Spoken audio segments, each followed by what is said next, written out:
Halo semua, selamat datang kembali di channel YouTube saya, Charles Lee. Bagaimana kabarnya buat kawan-kawan semua? Saya harap kawan-kawan semua dalam kondisi baik ya. Kemudian portofolionya bisa growth dan tetap hasilkan cuan dari pasar modal Indonesia. Oke, pada kesempatan kali ini singkat saja ya, tidak perlu panjang. Saya hanya membahas aturan baru ya. Sebenarnya bukan aturan baru, tapi aturan yang sudah lama ya, yang akan diterapkan efektif per tanggal 5 Juni 2023. Mungkin teman-teman yang trading atau teman-teman yang aktif di dunia pasar modal pasti sudah paham ya. Apakah itu peraturan, apakah itu adalah batas auto reject bawah? Kalau teman-teman ingat sebelumnya itu karena pandemi ya, auto reject bawahnya diturunkan sampai di level 7%. Tapi sekarang sudah mulai normalisasi ya. Jadi keberapa sekarang menjadi 15%. Nah, seperti itu. Apa manfaatnya atau apakah ini ancaman atau bagaimana? Saya akan coba jelaskan ya. Jadi ini sharing pandangan saya pribadi. Disclaimer on ya, saya tidak akan membahas sahamnya ya, pembahasan sahamnya. Nanti kalaupun saya mencontohkan, saya akan pakai salah satu saham sebagai contoh ya. Ingat, sebagai contoh, bukan berarti sahamnya ini jelek atau tidak ya. Saya hanya mencontohkan. Oke. Tanpa berbasa-basi ya, kita langsung masuk ke pembahasannya. BEI kerek batas ARB saham jadi 15% mulai 5 Juni 2023. Ini beritanya melalui cnbcindonesia.com ya. Cukup baru tanggal 30 Mei 2023 jam 10 malam ya, jam 10 malam. Nah, singkat saja kita jelaskan di sini, Bursa Efek Indonesia atau BEI menaikkan batas auto reject bawah atau ARB tahap 1 dari 7% menjadi 15% untuk setiap rentang harga. Ingat, setiap rentang harga. Ya. Kemudian sistem atau kenaikan ini sudah menyesuaikan proses normalisasi perdagangan usai pandemi COVID-19.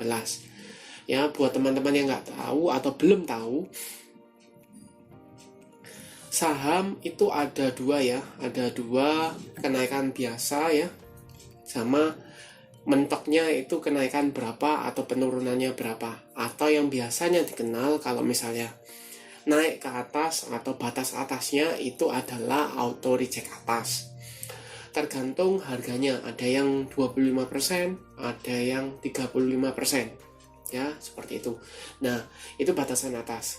Ada juga di saham itu batas bawahnya, atau maksimal turun itu dalam satu hari trading atau satu hari trade-nya itu berapa persen. Kalau biasanya itu 7%, sekarang dirubah menjadi 15%. Nah, pertanyaannya, apakah ini potensi atau ini ancaman? Ya, tergantung sudut pandangnya teman-teman. Kenapa saya bilang sudut pandang teman-teman? Kalau teman-teman yang biasanya scalpingan di auto reject bawah 7% ya, itu membutuhkan waktu relatif panjang. Atau mungkin teman-teman tahu auto reject bawah atau ARB berjilid-jilid ya, seperti itu. Kenapa? Karena batasannya cuma 7%. Jadi kalau misalnya kenaikannya sudah 50% nih, misal kenaikannya 50%, auto reject bawah 7%, butuh waktu berapa lama dia baru bisa kembali ke harga normal ya, seperti itu. Jadi memungkinkan sekali untuk auto reject bawah berjilid-jilid. Tapi kalau dengan sekarang ya 15%, kalau sebelumnya itu butuh 2 kali sampai dengan 3 kali ARB ya, mungkin dengan batasan 15% ini menjadi 1 kali ARB saja. Besoknya sudah bisa kembali normal, harganya bergerak lagi, seperti itu. atau tidak lock ke ARB. Nah, seperti itu ya. Itu kurang lebihnya. Nah, bahayanya di sini adalah buat teman-teman yang tidak biasa cut loss atau tidak berani cut loss, ketika 7% ya beranggapan, oh ya masih minusnya masih bisa ditolerir 7%. Bayangkan kalau teman-teman misalnya punya di harga relatif atas ya, let's say ketika kenaikannya 10-15% gitu ya, teman-teman dibanting sampai auto reject bawah, maka teman-teman bisa floating loss yang tadinya profit 10% itu menjadi minus 25% atau minus 15%. Seperti itu. Jadi teman-teman perlu waspada ya di sana. Jadi sekali lagi ya, kalau teman-teman punya, misalnya teman-teman ketika beli di harga sudah naik 10%, maka kalau diturunkan sampai auto reject bawah, itu maka teman-teman minusnya bukan 10%, tapi 25%, kurang lebih. Tapi di sisi lain juga bisa kebalikannya, yaitu teman-teman beli di ARB-nya 15%, kenaikannya bisa sampai let's say misalnya 35%, berarti 15% tambah 35, naiknya 50%. Apakah mungkin? Mungkin saja, tergantung market makernya ya seperti apa. Tapi sekali lagi, lebih baik batasi resikonya daripada teman-teman nyangkut ARB berjilid-jilid gak bisa keluar seperti itu. Jadi lebih baik teman-teman punya trading plan-nya, keluar kalau apa, keluar bila mana, seperti itu. Jadi lebih aman ke modalnya teman-teman. Oke.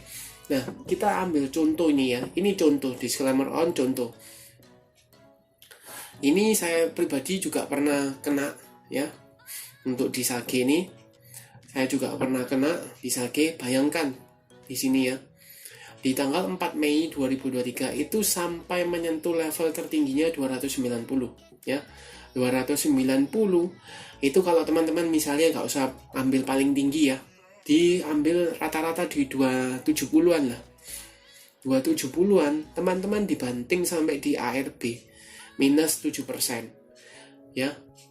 Jadi dari 270 turun sampai dengan 238, teman-teman sudah floating kalau tidak salah hitung ya, sekitar 9 sampai dengan 10%. Itu karena auto reject bawahnya 7% ya, 7%. Kemudian katakanlah teman-teman tidak bisa keluar ya, tidak bisa keluar, beli di 270-an, tanggal 4 itu tidak bisa keluar, sudah antri jual tapi tidak bisa keluar, otomatis panik dong ya, panik. Otomatis teman-teman akan berusaha jual di hari berikutnya. Di hari berikutnya pun openingnya sudah opening di auto reject bawah ya, di 222. Kalau teman-teman langsung jual di sana, mungkin laku karena sempat di 242. Jadi anggapannya teman-teman sudah laku ya, tapi teman-teman sudah rugi berapa? 6%. Teman-teman rugi berapa? 6,7% ya. Anggap aja 8%-an di hari pertama, kemudian di hari kedua hampir 7% lagi. Udah hampir 15-16%-an seperti itu, belum fee-nya. Ya. Itu pun kalau seandainya teman-teman notice nih, oh besok langsung jual di harga ARB. Kalau seandainya tidak, nunggu oh mungkin terjadi pantulan. Bayangkan bagaimana kalau teman-teman punya di daerah atas dan ARB berjilid-jilid seperti ini ya. Bahkan kalau teman-teman punya di harga IPO ya, di harga IPO di Maret nih, sampai di harga sekarang di tanggal 31 Mei itu harganya so far kurang lebih dengan harga IPO ya. Jadi kurang lebih di harga IPO ya di sini. Nah, bayangkan ketika teman-teman punya nih di harga atas 360-an aja lah, gak usah 400-an, 360-an belum cut loss atau tidak mau cut loss. Ya, di 360 belum cut loss dibawa sampai dengan sekarang. Minusnya berapa?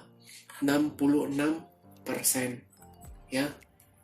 Modal 1 juta tinggal cuman 300 ribuan. Ya, seperti itu. Ingat, itu floating loss-nya atau ARB-nya cuman 7%. Nah, bayangkan kalau 15%. Kalau kejadiannya sama, mungkin tidak akan membutuhkan waktu yang segini panjangnya. Ya, mungkin. Tapi resiko untuk turun 60%, bahkan hilang uang seluruhnya itu masih sangat mungkin. Sehingga apa kesimpulannya? ARB turun jadi 15% sebenarnya bukan sesuatu hal yang perlu dikhawatirkan secara berlebihan, ya.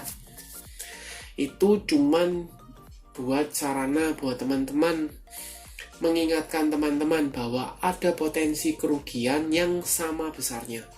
Kalau kenaikannya bisa 35%, tapi kerugiannya itu bisa sampai di 15%. Ingat, sampai di 15%. Dibatasi masih ada. Jadi, Bursa Efek Indonesia ini masih berbaik hati membatasi. Bayangkan kalau sudah normal, benar-benar normal. Jadi, naik di 35, turun pun 35. Bayangkan, seperti itu. Jadi, bagaimana pandangan teman-teman? Apakah teman-teman merasa sebagai ancaman atau merasa sebaliknya sebagai peluang? Feel free for comment ya. Kita saling sharing, kita saling berbagi pandangan seperti itu. Oke, terima kasih sudah menonton sampai akhir. Jangan lupa like, share, dan subscribe channel YouTube saya dan nantikan video analisa saham berikutnya.